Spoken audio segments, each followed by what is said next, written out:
చూస్తున్న విష్ణుమూర్తి పద్మనాభ స్వామి అవతారంలో మనకి ఇక్కడ కనిపిస్తున్నారు.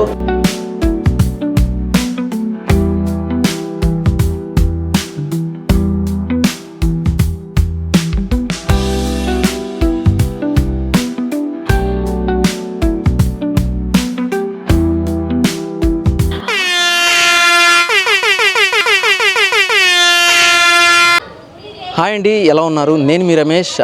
Welcome to my channel. నేను ఈరోజు ఉండవల్లి గుహాలయాల దగ్గరికి వచ్చానండి. ఇది మనకి విజయవాడ దగ్గర ఉందండి. విజయవాడ దగ్గరగా ఈ గుహాలయాలు ఉన్నాయి. వీటిని విష్ణుకుండీలు ఎవరైతే 6-7 శతాబ్దంలో పాలించినటువంటి విష్ణుకుండీలు ఇక్కడ వీటిని నిర్మించడం జరిగింది.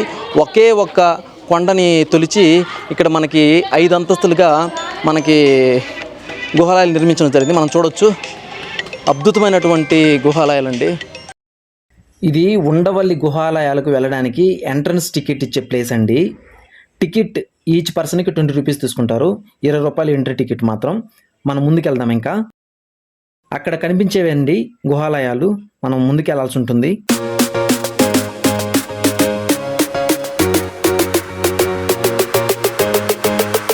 ఒకే కొండని ఏకశిలా కొండ అంటారు దీన్ని. అంటే ఒకే కొండని ఈ విధంగా 4 అంతస్తులు చెక్కి ఈ విధంగా అద్భుతమైనటువంటి నిర్మాణం చేపట్టారండి విష్ణుకుండీలు. మనము ఒకసారి లోపలికి వెళ్ళి చూద్దాము ఎలా ఉన్నాయో ఒకసారి. ఎందుకంటే ఇది చాలా చూడదగ్గ ప్రదేశము. అట్ ద సేమ్ టైం లోపల ఎలాంటి నిర్మాణం చేపట్టారు, ఎలా ఇవి చెక్కారు అనేది ఒకసారి లోపల ఎలా ఉందో ఒకసారి ముందుకెళ్ళి చూద్దామండి. మీరు చూడొచ్చు, లోపలికి వస్తే అంతా కూడా అప్పట్లో ఉలితో చెక్కినటువంటి ఆనవాళ్ళు మనకు కనిపిస్తాయండి. మొదట్లో విష్ణుకుండీలు బౌద్ధ భిక్షువులకి ఈ యొక్క బౌద్ధ చైత్యాలుగా వీటిని ఉపయోగించారు.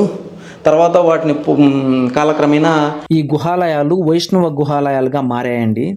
అంతేకాదు ఇక్కడ మనం చూడొచ్చండి, ఇది బౌద్ధ భిక్షువులు ఏదైతే వాళ్ళు తెచ్చుకున్న వస్తువుల్ని ఇక్కడ పెట్టడానికి అక్కడ మనకి ఒక అల్మారాలాగా చెక్కడం జరిగింది. మనం చూడొచ్చు అది.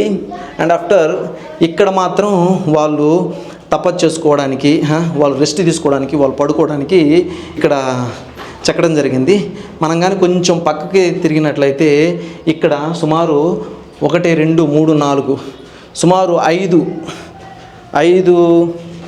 5 రూములుగా చెక్కడం జరిగింది. మీరు చూడొచ్చు అంతా కూడా సేమ్. ఒకటి పైన వాటి వస్తువులను పెట్టుకోవడానికి, అట్ ద సేమ్ టైం ఇంకొకటి వచ్చేసి కింద వాళ్ళు తపస్సు చేసుకోవడానికి. ఈ విధంగా గుహాలయాల్ని చాలా బాగా చెక్కారు. మన ఆంధ్రప్రదేశ్లో చాలా అరుదండి ఇలాంటి గుహాలయాలు. 2 చోట్ల మాత్రమే ఈ యొక్క గుహాలయాలు ఉన్నాయండి.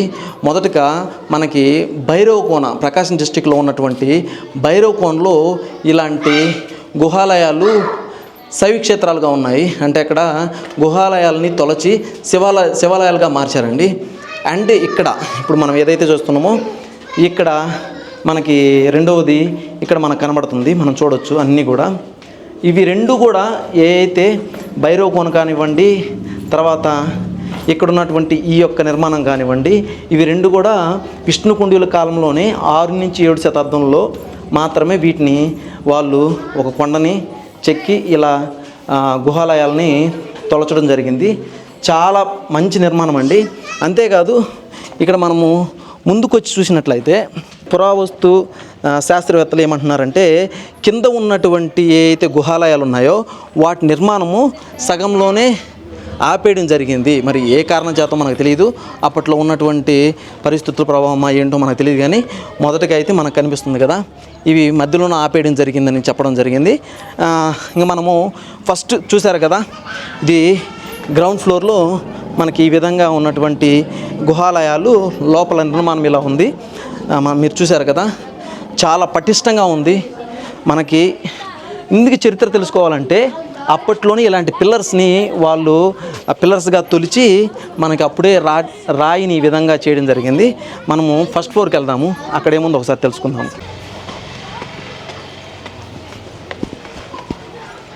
Wow, such wonderful. అసలు చాలా బాగుంది నిర్మాణం.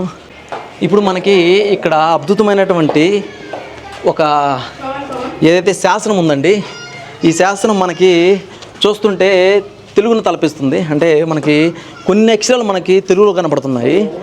బాగా మనం చూడవచ్చు. మీరు కొంచెం జూమ్ చేసుకుని వచ్చినట్లయితే మనకి తెలుగు కనపడుతుంది.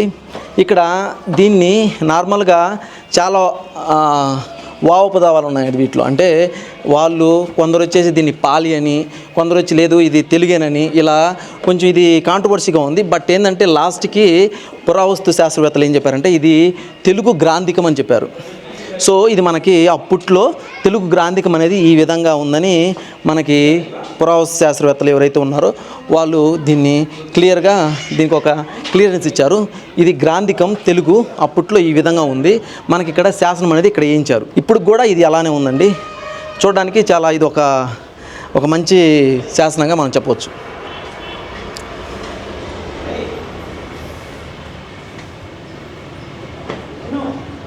ఇక్కడ మనకి అప్పట్లో రోళ్ళు ఏ అయితే ఉన్నాయో, అంటే అప్పట్లో వాళ్ళు యూజ్ చేసినటువంటి రోళ్ళు మనకి ఇక్కడ కనబడతాయి. రోళ్ళు మనకి మెట్లకు పక్కనే రోల్ని ఈ విధంగా నిర్మించారండి. తర్వాత పాత్రలు పెట్టుకోవడానికి ఇలా కొంత చెక్కారు, చూడడానికి బాగుంది. తర్వాత సెకండ్ ఫ్లోర్కి వస్తే మనకి ఇక్కడ అన్నీ కూడా కొన్ని రూములుగా కట్టున్నారండి, చెక్కినయే. బట్ ఇవి ఏమీ లేనట్టుంది, క్లోజ్ చేయడం జరిగింది. ఆర్కియాలజీ డిపార్ట్మెంట్ వారు దీన్ని క్లోజ్ చేశారు. మనం ఇంకొంచెం ముందుకు వచ్చినట్లయితే ఇది సెకండ్ ఫ్లోర్ అండి. చూడడానికి చాలా బాగుంది.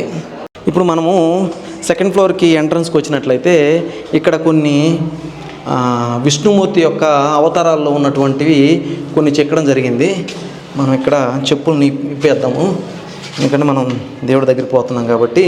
ఇక్కడ మనకి విఘ్నాలను తొలగించేటువంటి గణపతి ఉన్నారు, మనం చూడొచ్చు. ఇక్కడ లైటింగ్ పెట్టారు. చాలా బాగుంది చూడడానికి. మనకి అంటే వీడియోలో ఎట్ట కనిపిస్తుందో నాకు తెలియదు కానీ, బట్ ఇక్కడికి వచ్చి చూస్తే అక్కడ కూర్చున్నట్టే ఒక ఎక్స్పీరియన్స్ మనకి తెలుస్తుందండి. ఇంకొక మూర్తి విగ్రహం ఇక్కడ ఉందండి, ఉగ్ర నరసింహస్వామి అండి.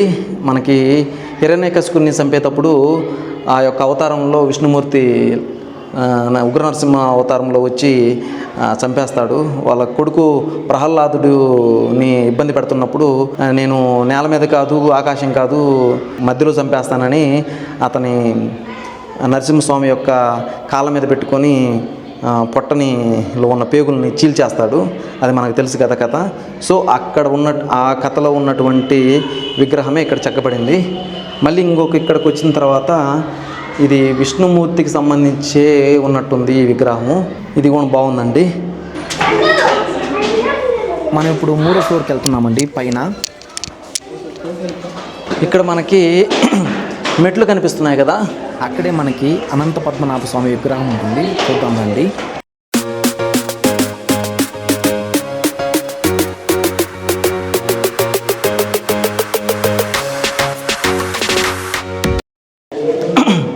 ఇక్కడ మనం చూసినట్లయితే వైష్ణవ మతంలో ఆల్వార్లు అనే గురువులు ఉంటారండి. వీరు వాళ్ళు అనుకుంటున్నాను. మనకి ఇక్కడ వైష్ణవ మతం యొక్క గురువు ఉన్నారు ఇక్కడ, శంకరాచార్యులు వారు. ఇంకా మనం అక్కడి నుంచి చూసుకున్నట్లయితే ఇక్కడ విగ్రహమూర్తులు చాలా ఉన్నాయి. మనం ఒకసారి వాటిని ప్రతి ఒక్కదాన్ని క్షుణ్ణంగా చూసుకున్నట్లయితే ఈ విధంగా మనకి కనబడుతున్నాయి. చూడండి, ఇక్కడ వచ్చేసి మనకి విష్ణుమూర్తి కనబడుతున్నాడు. చూడండి, విష్ణుమూర్తి ఫోటో ఇది. తర్వాత ఇక్కడ కొన్ని విగ్రహమూర్తులు అనేవి మనకి కనపడుతున్నాయండి.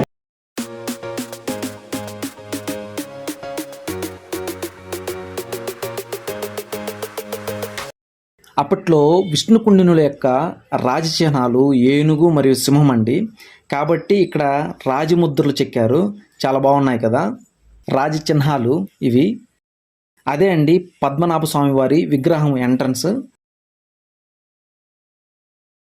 ఇదేనండి మనం చూస్తున్నాం కదా, శయనిస్తున్న విష్ణుమూర్తి పద్మనాభ స్వామి అవతారంలో మనకి ఇక్కడ కనిపిస్తున్నారు.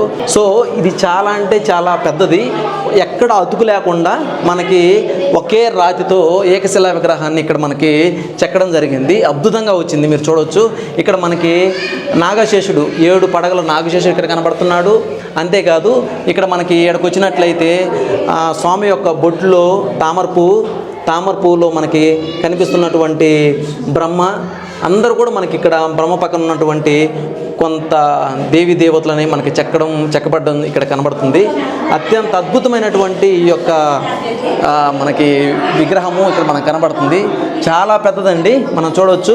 ఇక్కడికి వచ్చినట్లయితే మన అనంత విష్ణుమూర్తి యొక్క వాహనము గరుడు, ఇక్కడ గరుడు ఉన్నాడు.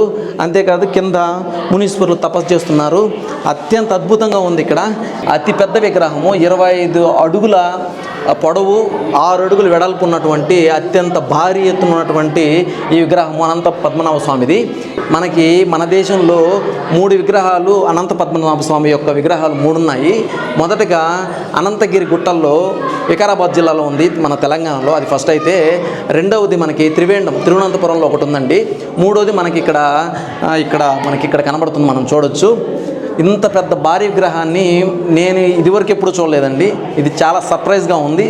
అప్పట్లో ఇంకొక చిన్న ఇక్కడ ఒక కాంట్రవర్సీ ఏంటంటే, అక్కడ మనకి కనిపిస్తుంది కదా ఒక చెయ్యి, అది బుద్ధుడిది. ఇదివరకు ఈ యొక్క గుహలు అనేవి మనకి బౌద్ధ మతంలో ఉన్నాయి కదా, ఇదివరకు మనకి గుహలో. సో బుద్ధుడి యొక్క చెయ్యి అని అది ఒక కాంట్రవర్సీ ఉంది. బట్ ఏదేమైనప్పటికీ చరిత్రకారులు ఇది మనకి ఒక పద్మనాభ స్వామి విగ్రహమే ఇక్కడ ఉండినట్టు వాళ్ళు మనకి చెప్పడం జరిగింది. చాలా అద్భుతమైన విగ్రహము. అందరూ ఇక్కడికి వచ్చి చూడొచ్చు కూడా. 3rd ఫ్లోర్లో బయట కొన్ని విగ్రహాలు చెక్కారండి. శిల్పకళ అద్భుతంగా ఉంది. విష్ణుకుండిన కాలంలో ఇలాంటి శిల్పకళ ఉందని మనకి ఇప్పుడు తెలుస్తుంది. చూడడానికి ఎంత బాగున్నాయో చూడండి ఈ యొక్క శిల్పాలు. స్వామివారి విగ్రహం చూసుకొని బయటికి వస్తే కొన్ని శిల్పాలు ఇక్కడ మనకి కనిపిస్తాయి.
ఇప్పుడేనండి ఇంకా బయలుదేరుతున్నాను.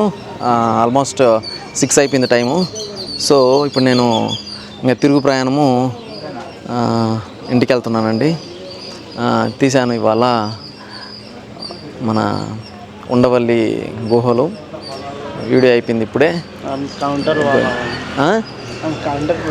నేను కౌంటర్ దగ్గరే ఉన్నాను. ఇంకా ఎగ్జిట్ అవుతున్నాము. ఈ వీడియో చాలా కష్టపడి తీశాను. Please like, share and subscribe.